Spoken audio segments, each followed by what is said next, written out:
নমস্কার। নববর্ষের শুভেচ্ছা। কবিগুরুর স্ত্রীর পত্র গল্পাংশের কিছু অংশ পাঠ করে শোনাচ্ছি। শ্রীচরণ কমলেষু। আজ 15 বছর আমাদের বিবাহ হয়েছে। আজ পর্যন্ত তোমাকে চিঠি লিখিনি। চিরদিন কাছেই পড়ে আছি। মুখের কথা অনেক শুনেছ, আমিও শুনেছি। চিঠি লেখবার মতো ফাঁকটুকু পাওয়া যায়নি।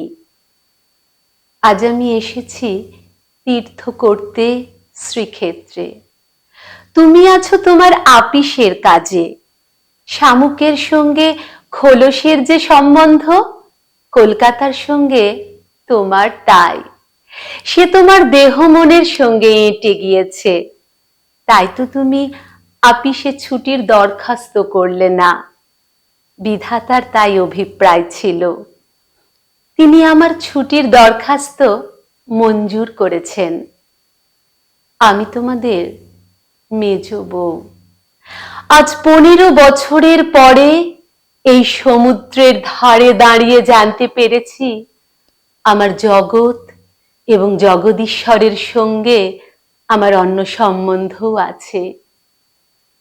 তাই আজ সাহস করে এই চিঠিখানি লিখছি। এ তোমাদের মেজ বউয়ের চিঠি নয়। তোমাদের সঙ্গে আমার সম্বন্ধ কপালে যিনি লিখেছিলেন, তিনি ছাড়া যখন সেই সম্ভাবনার কথা আর কেউ জানতো না, সেই শিশু বয়সে আমি আমার ভাই একসঙ্গেই সান্নিপাতিক জ্বরে পড়ি। আমার ভাইটি মারা গেল, আমি বেঁচে উঠলুম। পাড়ার সব মেয়েরাই বলতে লাগলো মৃণাল মেয়ে কিনা, তাইও বাঁচলো। বেটা ছেলে হলে কি আর রক্ষা পেত? চুরি বিদ্যাতে জম পাকা, দামি জিনিসের পরে তার লোভ। আমার মরণ নেই, সেই কথাটাই ভালো করে বুঝিয়ে বলবার জন্যে এই চিঠিখানি লিখতে বসেছি। তোমাদের বড় বউয়ের রূপের অভাব মেজ বউকে দিয়ে পূরণ করবার জন্যে তোমার মায়ের একান্ত জিদ ছিল। নইলে এত কষ্ট করে আমাদের সে গাঁয়ে তোমরা যাবে কেন? সমস্ত আকাশকে কাঁদিয়ে দিয়ে বাঁশি বাজাতে লাগলো। তোমাদের বাড়িতে এসে উঠলুম। আমার খুঁতগুলি সবিস্তারে খতিয়ে দেখেও গিন্নির দল সকলে স্বীকার করলেন মোটের ওপরে আমি সুন্দরী বটে। সে কথা শুনে আমার বড় জায়ের মুখ গম্ভীর হয়ে গেল। কিন্তু আমার রূপের দরকার কি ছিল তাই ভাবি। আমার একটা জিনিস তোমাদের ঘরকন্নার বাইরে ছিল, সেটা কেউ তোমরা জানোনি। আমি লুকিয়ে কবিতা লিখতুম। সে ছাইপাশ যাই হোক না, সেখানে তোমাদের অন্দরমহলের পাঁচিল ওঠেনি।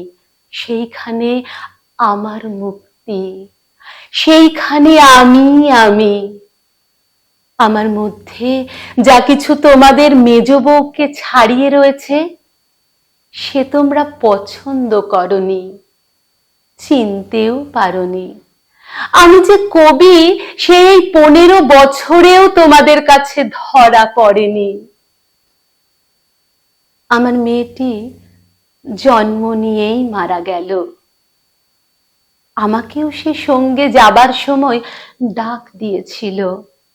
সে যদি বেঁচে থাকতো তাহলে সেই আমার জীবনে যা কিছু বড়, যা কিছু সত্য, সমস্ত এনে দিত। তখন মেজ বউ থেকে একেবারে মা হয়ে বসতুম। মাঝে এক সংসারের মধ্যে থেকেও বিশ্ব সংসারের মা হবার দুঃখটুকু পেলুম, কিন্তু মা হবার মুক্তিটুকু পেলুম না। ধন্যবাদ।